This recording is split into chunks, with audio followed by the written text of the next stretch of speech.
Naging matagumpay ang 6 na araw ng Brigada Eskwela sa Campiño Elementary School na sinimula nitong Mayo 23 at nagtapos nitong Mayo 28.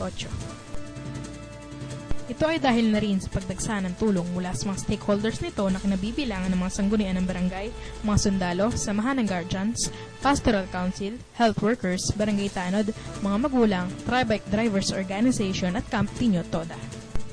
Mula sa kick-off opening ceremony na dinaluhan ng mga stakeholders nito, sila ay nagpatuloy ng pagsuporta hanggang sa huling araw, araw ng Sabado.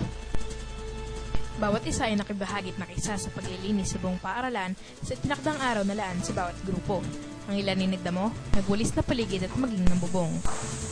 Pinagtulungan rin nila na kumpunihin ang mga silang mga gamit sa mga silid-aralan na maaari pang pakinabangan katulad ng mga desk, upuan at silang mga dingding.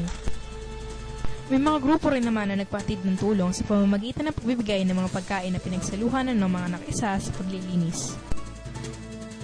Namalas ang pagkakaisa, pagtutulungan at bayanihan na lumahok sa naturang programa.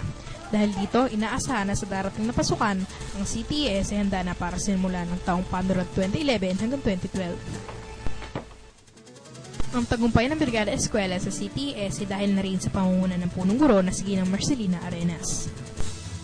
Tunay nga na ang pagtutulungan ay mahalaga sa ikatatagumpay ng isang mithiin.